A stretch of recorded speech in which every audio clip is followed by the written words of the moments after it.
My impression, and this comes from my background in math and physics in university, so just in the math and physics domain, for why there isn't much of a paradigm shift in physics in the past 50 years or so, is because, well, firstly, we're talking about high energy physics, not just physics in general. Like condensed matter physics has so much that's new, but it's not fundamentally paradigm shifting like quantum mechanics was.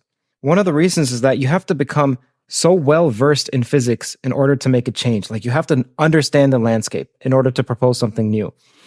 And doing so takes up so much time that by the time you're done studying it, you become ingrained and you can't think outside of it. And you're also encouraged not to while you're learning. Yeah, I agree. I mean, that's why I'm a college dropout. That's why I have this podcast. So we're similar. Yeah. To get a large overview of a ruck of different fields and to explore them in depth, that is with rigor, hopefully, but in order to make connections between the fields.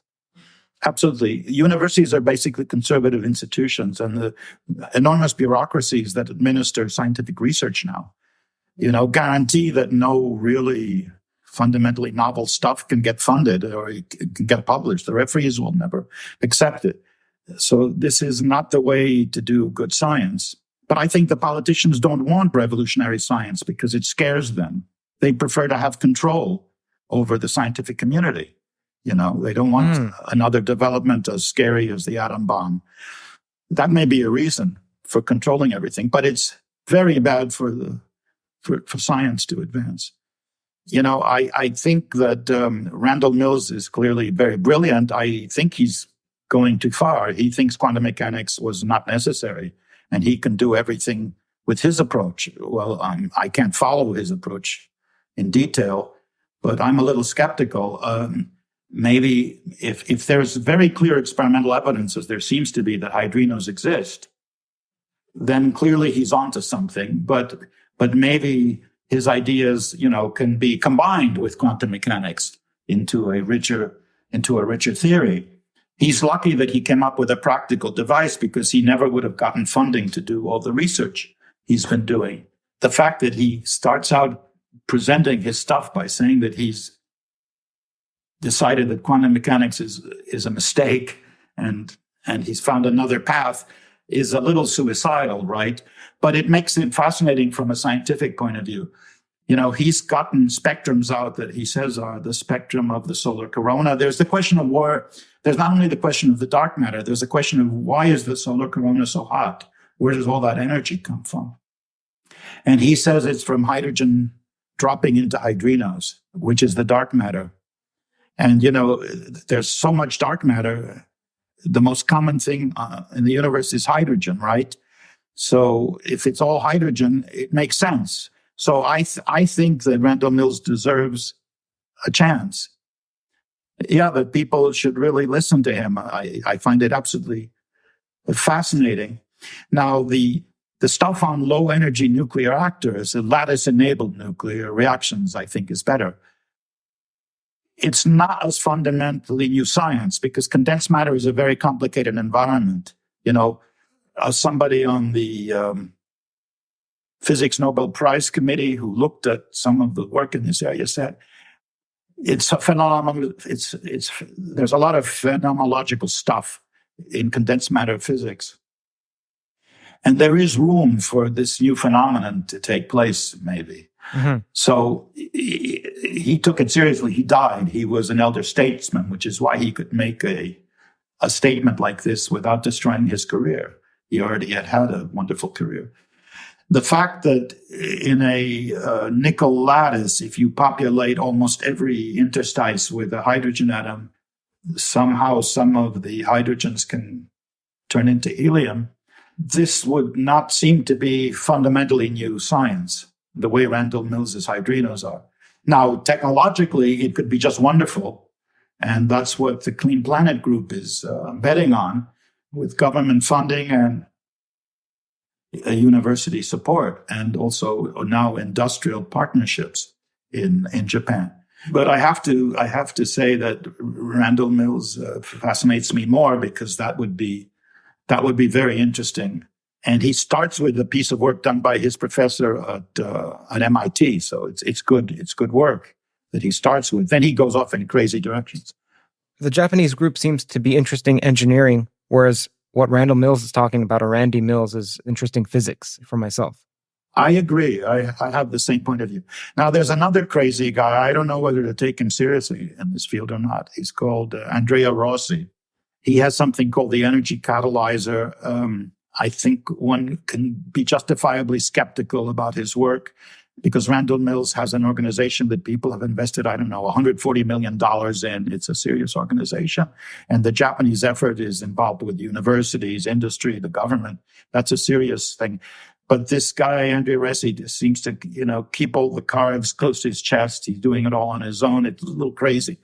But he claims now he had more conventional low energy or lattice enabled nuclear reactions, much closer to Ponce-Inflation already 10 years ago. But now he claims he's getting energy out of the vacuum, out of quantum fluctuations in the vacuum. He has a new device.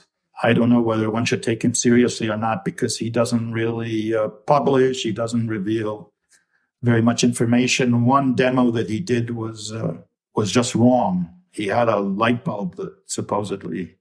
Well, anyway, he claims now he's going to have an electric car where he's going to be charging up the battery with his device that supposedly gets electricity. He gets electricity directly, not heat or not light. He's going to keep the battery of the car charged while it's going round and round the racetrack. He claims he's going to do a demo in October. But, he usually doesn't want to reveal enough information for people to see whether they should take him seriously or not. The poor guy has been working on this for a long time. He's not so young. There's certainly justification for a lot of skepticism. There is a paper he published, I don't know, ARXIV or something, someplace like that. It's not in a refereed journal, talking about explaining how he thinks he can extract energy from the vacuum. I don't know enough physics to judge if this paper is nonsense or makes any sense.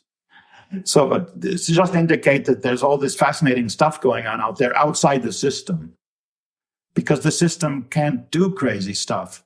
And if you don't allow some stuff that is clearly crazy, in the future, one of these crazy people like Randall Mills, Andrea Rossi, well, the Japanese effort is more solid engineering.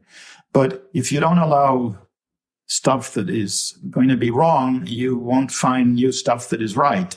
You have to allow, or as one friend of mine put it at IBM, if a lot of your research projects don't fail, you're not being aggressive enough. You're not doing real research. But now you can't fail. You have to announce in advance what you're going to do to get a research grant, right? So I think we have a serious problem in the sociology of science, and I agree with Huey Price. The dark matter was clearly giving us a picture that we're missing something big, because this is supposed to be most of the matter in the universe, and we don't understand what it is. So clearly something big is missing in our picture of the physical universe, right? And the only proposal I've heard, I'm not a physicist, right, or an astrophysicist, but the stuff by Randy Mills, I find fascinating. I'm not in a position to judge his reworking of all of physics using classical physics. He has 4 volumes on this, but he has 23 experimental proofs of the existence of hydrinos. He says he has them in a bottle. He's had videos showing reactions with them. This sounds like the kind of thing that, a good experimental physicist could take a look at and see. Well, some of it has been published in refereed journals, see if the evidence is good or not. I may have emailed Randy, or he may have emailed me, or someone may have, I don't recall. I should look into interviewing him. I think he's a fascinating guy. I think it would be great to interview him. Now, Andrea Rossi will not want to be interviewed because he doesn't want to reveal any information about what he's doing. The Japanese effort, they have somebody who does public relations, a lady who gave a good talk at the last International Congress on Cold Fusion. Maybe you could, I'm sure that I have a feeling they would be happy to talk to you, or she would be happy to talk to you, since that's her job. And they want to market this thing worldwide, and they think they're getting close to that. So those are 2 people I would suggest. Now, I don't know them, I don't have if I were friends with them, I could get you an interview with them. So you've got to break through the layers of protection. I would love to, but I'm just not going to do it if it's to promote them. If I'm an arm off of their marketing team, I don't care about that. I'll do it to understand the condensed matter physics in particular. Yeah, well, Randall Mills, as you say, and I agree, if it looks potentially more revolutionary scientifically. Andrea Rossi, it's useless to try to talk to him, I think.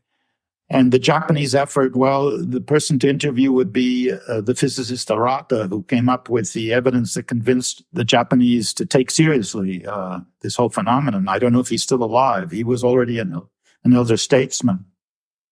But I think he did those experiments with a younger collaborator who might still be alive. There's a department at Tohoku University that's working on this stuff. If you enjoyed that clip, then the full podcast is out right now. You can click around here. Enjoy. Subscribe to Theories of Everything to get notified of upcoming podcasts, as there are new full-length podcasts every week on the topics of mathematics, physics, consciousness, free will, and AI.